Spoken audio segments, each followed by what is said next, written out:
What should we make for the New Year's feast?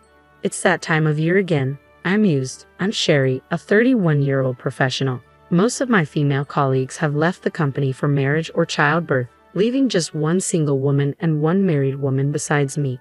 With new young employees constantly joining, the three of us joke about already being the senior ladies here.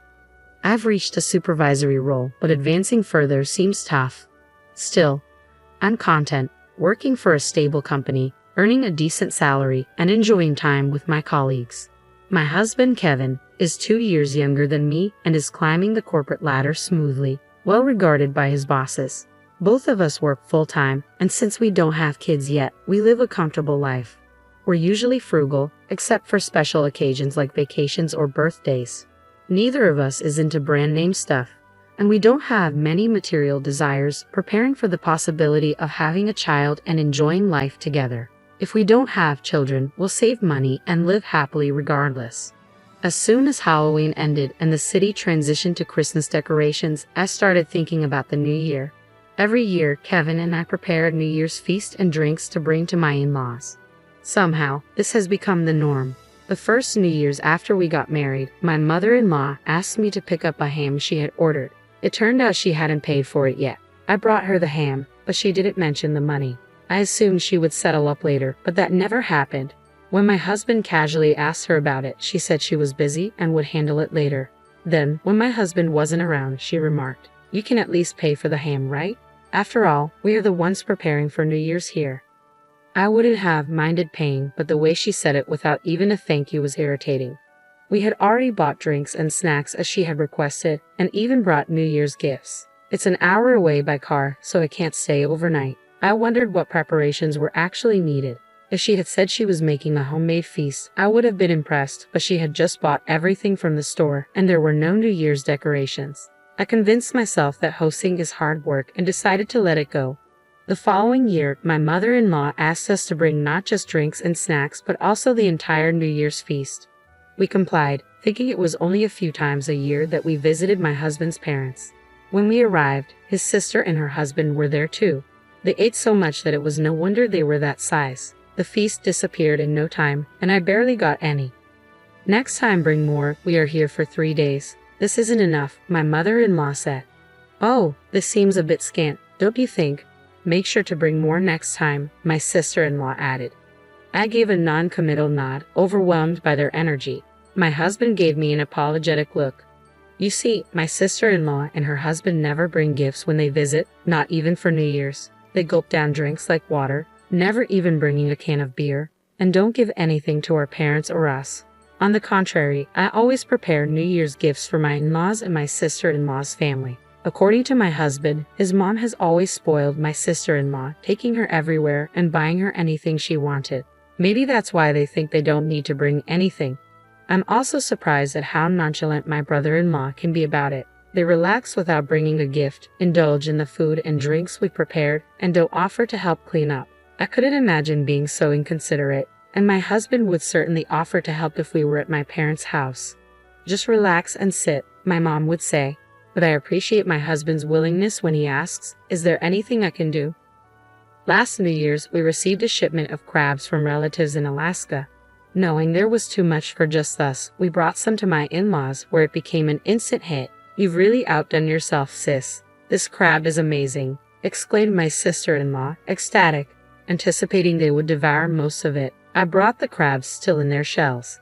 Peeling crabs is a skill I've honed since childhood. My relatives used to send them to my parents. As we gathered around the dinner table, I swiftly peeled crabs for my husband and myself. My mother-in-law and sister-in-law's family, less accustomed to the task, struggled to keep pace. Eventually, my mother-in-law urged my father-in-law to speed up his peeling, and my sister-in-law reached over to our plates. "You're so good at this. Could you put some on my plate next?" she asked. Without protest, I became the designated crab peeler for my sister-in-law and her husband, even when my husband remarked, "You're not children. Peel your own." They paid no mind. To make matters worse, not a single thank you was uttered. Later, as if they truly enjoyed it, they even mentioned, "Can't wait for more crab next year." Yet, according to my mom, this season's catch wasn't good. For this year's New Year's feast, I had a particular idea in mind. "Hey, What do you think? I showed my husband a catalog. A restaurant in Minnesota had teamed up with a department store to offer New Year's meals for the first time. Thanks for always taking the lead on this, but my folks might not fancy it. Let's aim for something more budget-friendly. This seems a bit pricey, he suggested. I understood his point, yet I didn't want to settle for something merely abundant but lacking in flavor. You never know what snide comments might arise, and I wanted my reserved father-in-law and kind-hearted husband to enjoy a delicious meal. Despite my frustrations with my mother-in-law and sister-in-law, it was New Year's, after all. If it resulted in a good time, then all the better. That sentiment lingered as I shared some good news with Kevin. The Minnesota restaurant preparing this New Year's feast was where a friend Mary had tied the knot. Remember her wedding? I asked him. Ah, Sherry's best friend from high school. She came all the way from Minnesota. Yeah, I'd love to visit her restaurant someday. So this department store has been trying to get me on board for 2 years to supply them with New Year's dishes. Turns out they're a bit anxious, so they're offering a 30% discount to family. Oh, really? So we're included in that deal? Yes, she said it's a special offer, and it's not just about the discount. They're also looking for feedback, so we'll fill out a survey afterward. Got it. Well, let's make the most of it for this new year. And then came New Year's Day. The feast, drinks, and snacks were all packed and ready to go. The takeout boxes for the feast were nearly double the usual size, thanks to Mary, who mentioned they offered extra large ones. The whole package weighed almost 13 pounds, requiring careful handling to load into the car. Remembering last year's traffic jam, we opted to leave early. The roads were clear, and we arrived sooner than expected. As we rang the doorbell, my father-in-law greeted us warmly.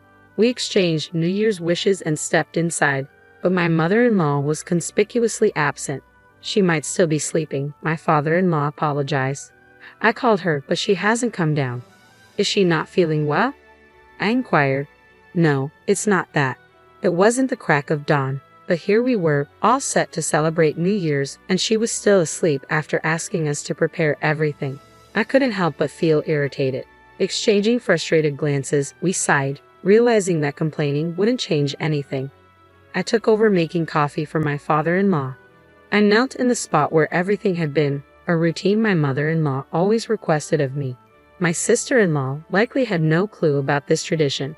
Unlike my mother-in-law and sister-in-law, my father-in-law exuded calmness. Conversations with him were always reassuring. My husband, gentle and comforting like his father, seemed to take after him. They even shared a striking resemblance in their smiles. As we sipped tea with my husband and father-in-law, a rare sense of ease settled over me at my in-laws' home. That moment, I decided to let my father-in-law, who seldom received proper appreciation, enjoy the New Year's feast. I began unpacking the oversized take-up boxes, and my husband quickly fetched plates. This spread looks extravagant this year, Sherry. I'm sorry you're always the one doing all the work, my father-in-law remarked. Don't worry about it, father-in-law. This is a special New Year's feast from a restaurant in Minnesota, I replied. Wow, that sounds wonderful. With all this food, I'll have to give you a proper thank you this year, he said appreciatively. Both my husband and I exchanged bewildered glances. My father-in-law mirrored our confusion with a puzzled expression. About 10 minutes later, "Oh, Kevin, you're already here." Heavy footsteps echoed on the stairs as my mother-in-law emerged, appearing larger than when we last saw her during the summer. We were in the midst of exchanging New Year's greetings when we heard a car pull up outside. It seemed my sister-in-law and her family had arrived. "Mom, we're here." My stepsister burst through the front door with excitement. "Happy New Year." I greeted her warmly, but she skipped the pleasantries and eagerly asked, "Hey, did you bring it this year too?" Her eyes sparkled with anticipation. I bit my tongue, holding back my thoughts, and redirected my focus to the New Year's feast. This year I ordered some special New Year's dishes like Willy Bird turkey from Minnesota, I announced. Immediately, both my mother-in-law and stepsister expressed disappointment, chiming in with a disapproving, "What? No crab? It's New Year's. There should be traditional dishes like crab or oysters." I was taken aback by their reaction. I had gone to great lengths to prepare this feast, and not a single word of thanks was uttered. I had carefully selected quality dishes, even opting for larger portions knowing how much they eat. My patience was wearing thin. Remembering my earlier conversation with my father-in-law, I was about to respond when my sister-in-law casually sat down and started eating from the plate I had set aside for him. "Well, I'll taste test it for now," she remarked. Her husband joining her. Was basic etiquette a foreign concept to these people? "Let's dig in. It looks delicious." My mother-in-law joined in eagerly. "This roast turkey is amazing. And look at the size of that lobster. Not bad at all," she added as they quickly devoured the food. "Dad, Sherry, let's eat too," my husband suggested, sensing my attention. I took a deep breath and decided to stay calm. My father-in-law hadn't started eating yet, and I wanted him to enjoy the meal before it disappeared. I also looked forward to sharing our impressions with our close friend Mary. Just as I reached for the roast turkey, my stepsister swooped in and snatched it away. "Hey!" I exclaimed, frustrated. I had reminded her countless times not to take other people's food, but it seemed she never learned. "Well, I don't think so." "Are you hungry too, sister-in-law? But I'm definitely not sharing this turkey. You broke your promise to bring crab, so it's only fair," I remarked firmly, feeling a sudden resolve. My mother-in-law chuckled along, oblivious to the tension building. Snap! Something inside me shattered. Really? Is that how it is? Enough. I decided then and there that I wouldn't cater to these people anymore.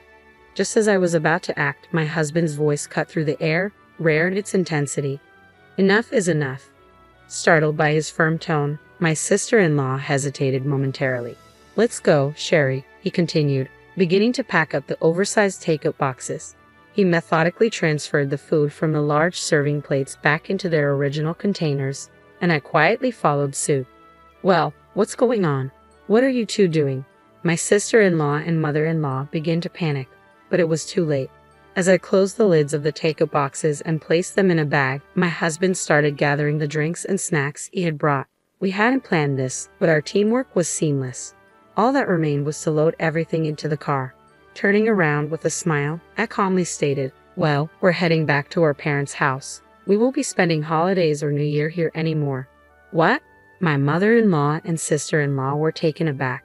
"That's how it is, Dad. I'll keep in touch." My father-in-law nodded silently. As we prepared to leave with our belongings, my mother-in-law and sister-in-law protested. "Oh wait, why are you taking everything? You can leave if you want, but leave the food." "Sherry, is this how you treat your husband's family? Kevin is so kind-hearted. He would never do something like this." "What have you been telling him?" They were being hypocritical, and I couldn't let it go unaddressed. I looked directly at my mother-in-law. "Mother-in-law, as I mentioned earlier, this year's New Year's feast was ordered from a restaurant in Minnesota." "So what? Don't you care about the cost?" "Why should I? You guys bought it, so it's none of my business," I retorted firmly. "Then where did the money that my father-in-law provided go?" I pressed, sensing a shift in the atmosphere. "What?" my mother-in-law gasped, her hand instinctively covering her mouth. It dawned on me that every year my father-in-law had been offering money for the meals we brought, yet we never accepted it. Where had that money gone? My mother-in-law's expression paled, realizing she had been caught in her deceitful act. "What are you talking about?" she stammered, attempting to deflect. "Are you still going to pretend you don't know?" We were utterly shocked when my father-in-law told us, I exclaimed, frustration clear in my voice. My father-in-law looked equally stunned. It was only when he noticed our confusion that he realized we had never received any money from him. He had allowed his wife and daughter to mistreat us, thinking he was covering the expenses. Despite us bringing the food, my mother-in-law and sister-in-law had arrogantly consumed it, assuming it was paid for by him. "What's happening? I've been giving you both extra money every year, even for transportation, haven't I?" My normally mild-mannered father-in-law's voice rose in disbelief. "Oh well, you see," my mother-in-law faltered, her eyes shifting nervously. "Do you understand how much effort it takes to select and bring the food every time?" "Just moments ago, you were still asleep," I pointed out sharply. "Well, she stammered, clearly caught off guard. "Every New Year's, we strive to please everyone. It's not merely about the money. What truly stings is the absence of gratitude," I continued, my frustration mounting. "Oh, my mother-in-law muttered, and my sister-in-law looked visibly uneasy beside her. My suspicions grew stronger. "You were aware of the money Dad set aside, weren't you? In fact, even using it for your own purposes. Ah, I had struck a nerve. Considering how much my mother-in-law favored her, it seemed entirely plausible. What are you talking about? No, it's Mom. My sister-in-law protested, clearly flustered under my father-in-law's stern gaze. It was clear there was nothing more to discuss here. Let's go, Sherry, my husband urged. Okay, goodbye, I replied tersely. We packed our belongings into the car and drove away without a second glance back. Wait, what about New Year's? We could bring over some roast turkey for you. I thought I heard the voice call out from behind, but I didn't turn back. At this point, suggesting sharing was utterly clueless. My husband's timing was impeccable, and I burst out laughing. From then on, we had a fantastic New Year's celebration at my parents' house. We savored a feast from the restaurant where my best friend Mary works. My mom even offered her critiques of each dish, prompting me to take detailed notes. As I compiled them, it almost felt like creating a formal review. We included these notes with a survey we received and were pleasantly surprised by an unexpected gift. Mary's family appreciated our thorough feedback and found our diverse tastes intriguing. They even extended an invitation to their renowned restaurant in Minnesota. While the invitation was lovely, what touched me most was seeing how cherished Mary is in her new home. It warmed my heart to know my best friend is thriving and happy.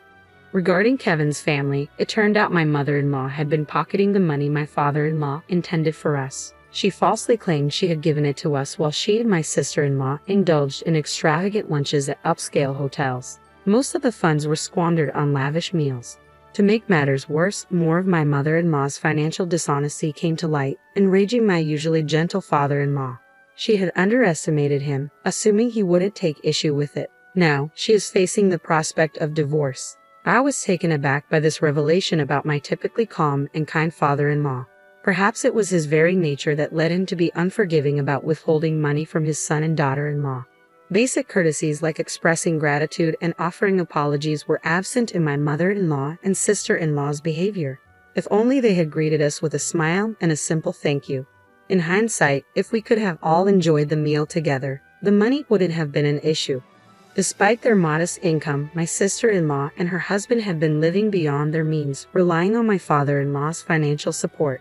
Now, he's made it clear he won't give them another cent. As my husband recounted all this, he asked me, "Hey, I still want to maintain a good relationship with Dad. Is that okay with you, Sherry?"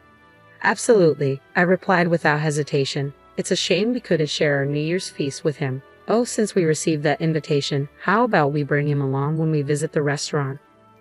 Great idea. He'd enjoy that. He's a big ice hockey fan, so Minnesota would be perfect for him. It's hard to believe, but watching sports is one of his hobbies. Really? My dad loves ice hockey too. Our conversation continued effortlessly. I started thinking about how our fathers might get along just as well. Why not invite my parents along and plan a trip to Minnesota with everyone? The idea filled me with joy.